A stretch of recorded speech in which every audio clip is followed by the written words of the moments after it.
Hey guys, welcome back to another video. Thanks for stopping by. I'm over on fire at the minute. We did CWL recently with the guys and completely destroyed the opponents. Got promoted from Crystal up to Masters, so GG's, well done to On Fire. One of the things I noticed when I was there was just the diversity of the attacks that they used. I've been playing Clash for nearly 8 years now, and what I usually find when I join a clan is they specialise in one type of attack, so I kind of expect the same with On Fire, but they just use so many different varieties. It's really refreshing, so it was great to do CWL with them. Looking forward to next season as well. But that's enough dribble from me. I know you're only here to see the 3-star hits, so I'll shut up now and we'll get straight into the action. And we're starting off with a round hit, and that is from Taz. Have to admit, I'm not a hybrid fan. I am trying. I used to be able to hybrid years ago, but kind of lost touch with it, so I'm learning it again on one of my Town Hall 14s. Taz does it particularly well. Starting off with a double wall break straight in towards that single Inferno with his Queen. Queen against a single Inferno, I never ever try, especially when you've got CC troops coming at her as well, but managed to get the freeze down and a poison down, so that's going to take care of the witches and the loon, and the freeze is going to make sure that his Queen survives. She's not really under too much damage now. That ground expo isn't really going to bother her. Oh, now 2 ground expos, that might be a bit more of a problem, but one of them switches to the king. It's quite nice. So Queen's still moving around. That snake Queen skin, probably one of the better ones, I think. One of the more animated ones, surely, but Queen now again moving into a single Inferno. She really does not like Taz at all, so pretty much every single spell is going to be used up just on this Queen charge. But getting some decent value, she's going to be able to move in, she's going to be able to take that Town Hall as well. So Siege Barracks now coming down at 330 and the King's moving across as well. So it looks like the rest of the hybrid is going to be coming in from around the 430 mark. That Queen charge and the King plus the Siege Barracks have created a nice C shape, so hybrid should be able to move straight through the core of the base. And there we go, nice early heal spell down as well. The Warden and the RC running in just behind those miners and hogs. Hogs they're just starting to get out in front. He's probably going to have to use the Warden ability pretty soon. Gets another heal down instead actually. There we go. Warden ability just to make sure that the enemy Queen goes down nice and quick. And then the hogs from the Siege Barracks, they're going to move around anti-clockwise, taking out the right hand side of that base with the wizard just clearing all the garbage from the outside of the walls too. And with so many troops left up, plus that RC ability, there's just not enough left of the base. It's going to stop it from being a 3-star. And he's got a really nice spread of troops as well. He's got a little bunch moving through the core, those hogs moving around the outside with the wizards just behind them as well. So fantastic hybrid against this. It's not a max Town Hall 14. Those little baby walls are a dead giveaway, but most of the defenses looked pretty max. So good job, well done Taz. And next up we have some Egypt called Enforcer. He's a new recruit to On Fire. Bit of a spam-tastic attacker. You've probably seen a few of his hits in other videos, but coming in with Super Giants. I think I've seen a video on this recently. I can't remember which channel it was on. It might have been Bad Stag, I'm not really sure, but starting off, nice easy Warden walk straight onto the Town Hall, using that baby dragon just to funnel out so that the Warden and the Electro will get in as quickly as possible to the Town Hall. Gonna have to use a rage here as well just to speed things up, because this attack does seem to take about 3 weeks to do. Look over on the right hand side at 6 o'clock. Gonna use Yeti Blimp to funnel out that single Inferno compartment. Was kind of hoping to get the enemy Queen as well. Thought she might be triggered, but she stays just out of range of the CT troops. Pekka and Witch over there as well, just to funnel the rest of the troops into the core of the base. So there goes the Ice Golems, Super Giants, Bowlers, King, Queen, Kitchen Sink, everything down all in one spot. Rage it all in.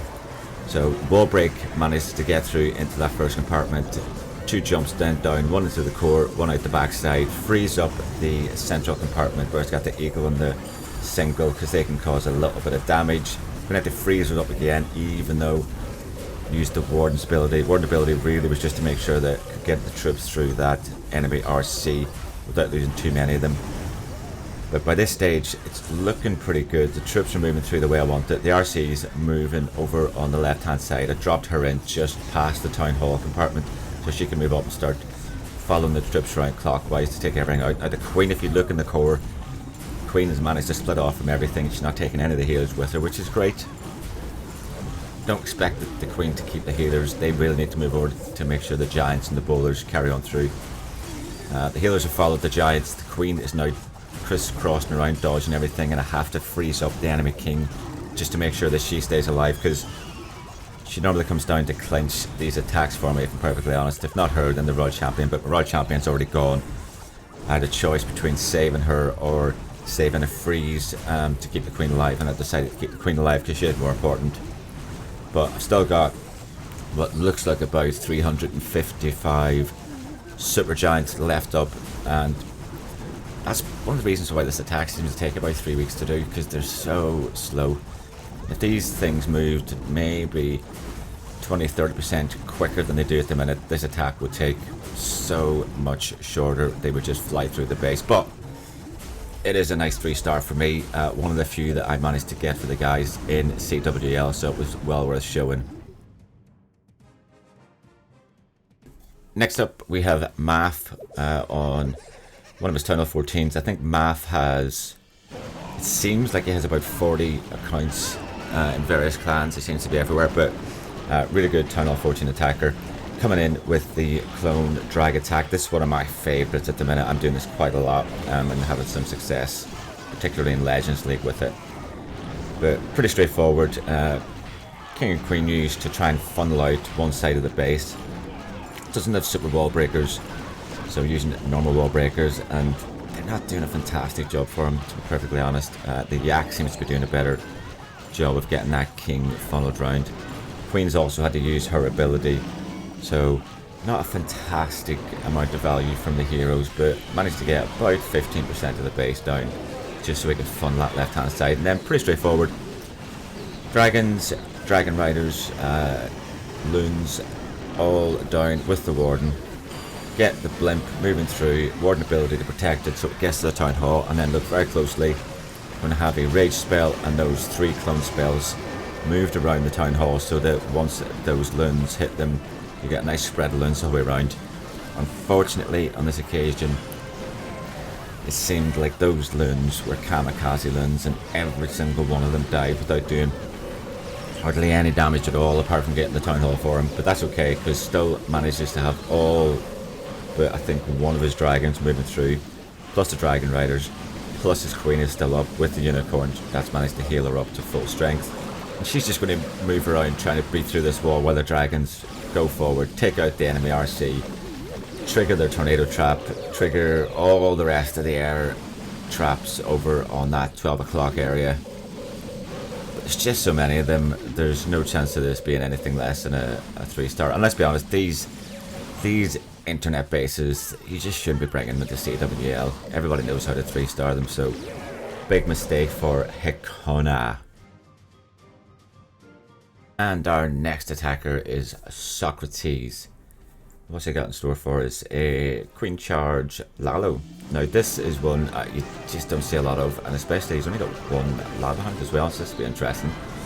Starts off with a blimp straight into that CC compartment. What's he got in there? Look, okay, so it's a Yeti blimp.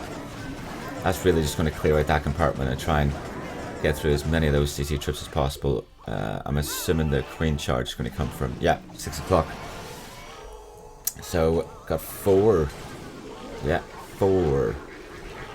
super wall breakers. There goes the first one. That's to get the Queen into the enemy RC and the multi-inferno. Poison spell is going to clear out the rest of those CC troops so that the Queen doesn't have to mess around dealing with them. Headhunter just going to last long enough to help take care of the RC, but then going to go down. So where are the rest of these wall breakers for? There's the next one that's into the... Oh, 2.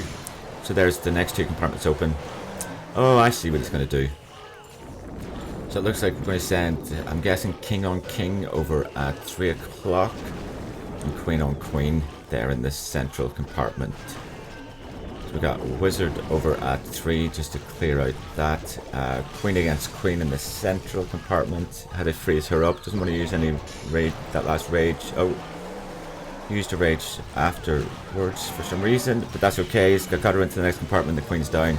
Now we have king on king. So our level 80 king against that level, I think it's 52 king. Doesn't stand a chance, especially with a headhunter. RC is down and behind the king now as well. So there's one half of that base completely wrecked. Jump spell down for the queen. She's going to mess about a little bit and just help the king out, clear that right hand compartment before she steps up. Is she going to walk past that? She's not going to walk past that jump, is she? Looks like she's going to walk past it, but she is still in range of the town hall. She's going to manage to get that taken down. So we're going to have to start Lalo soon. There we go. Lalo in at 1 o'clock. So that looks like it's going to move just through the left hand side of the space and completely got it. Still got ward ability, that's just been used, so that'll get him through into that scatter shot. Now we still have this multi-inferno, and we've already used the king ability, the royal champ ability. Still got the queen ability though. Are we going to be able to do anything with this multi-inferno? So we have loads of luns left up. Looks like they're going to move through. They're going to be able to take it on quite easily because Wizard Tower is distracted. There we go. Multi-inferno. That's going to go down as well. And that's it. That's all she wrote. That was a very slick attack from Socrates. I'd expect nothing less. Socrates is one of the old men in the clan as well. I think he's just recently celebrated his 75th birthday, if I remember rightly. Well done, mate. Good job. And our final attacker is our illustrious leader, Neutralizer, aka Forge. Coming in with Blizz, Drag Attack, no, Blizz Hydra, and that Blizzard is going to get right up close and personal to that Town Hall. Looks like he should be able to take out CC troops and the enemy queen as well if he manages to get her targeted. Yeah, there we go, she's down, plus Town Hall is down, plus CC troops, plus a CC, plus the Wizard Tower. Loads of value from that. Little baby dragon then down over at 7:30. That's just going to finish off that funnel, so the heroes then can be used to funnel out the rest of that side of the base. There's the king down, the queen down. Those baby pets, that level 2 yak and level 1 unicorn, doing virtually nothing for those heroes, but able to do just enough to get that compartment cleared for him. I mean, even that squishy little level 48 king. Who has a level 48 king at Town Hall 14? Very, very naughty Neutralizer. Gotta get on that as a priority. Get that king upgraded as soon as possible. But anyway, I digress. Loons, dragons, dragon riders all down over at 3 to 4 with the warden. A nice early warden ability so that they make it through the first shot of the eagle hits. But the dragons even break off into that core compartment to take on the enemy RC, plus the eagle, plus a multi-inferno. That sweeper has been an absolute pain moving everything around the outside of the base, but actually, do you know what? With the queen still having her ability and being able to get into that core compartment, it's not a big deal. She'll take out the central multi and everything else. Those dragons will just move around the outside. Anti-clockwise, taking out one defense after the other. That's a great thing about dragons and multi-infernos. They just don't do enough damage to be a problem for multi-infernos. So he's got 1, 2, 3, 4 dragons left up. Dragon Rider plus the Electro Oil with the Warden and the Queen. She's topped up pretty much back to full health, even though she is only level 68. And fair play, she has done a great job for him, to be honest. That level 1 Unicorn's managed to get her back up near full health, and she's doing a decent job up against that scatter shot. Is she going to get it for him? Yep. Well done. Oh, she even triggers a tornado trap. Fair play there. So that'll be the last thing she does for this attack. There she goes. And you can see just how strong this attack is, even with those squishy heroes. I mean, that Warden's lasted right to the end of this attack. Still got 3 dragons and a Dragon Rider just pushing out in front, destroying everything. There's nothing left that's going to cause any problems at all. That Archer Tower will be gone in about 2.5 seconds. So yeah, nice 3-star Forge. Well done, mate. And great CWL overall, guys. GG's for the promotion, and already looking forward to doing it again next month. But that's going to be it for today, guys. Thanks very much for stopping by. If you enjoyed what you saw, please drop a like, subscribe, turn on notifications, and I'll be back very soon with more Clash of Clans from Bad Stag Gaming.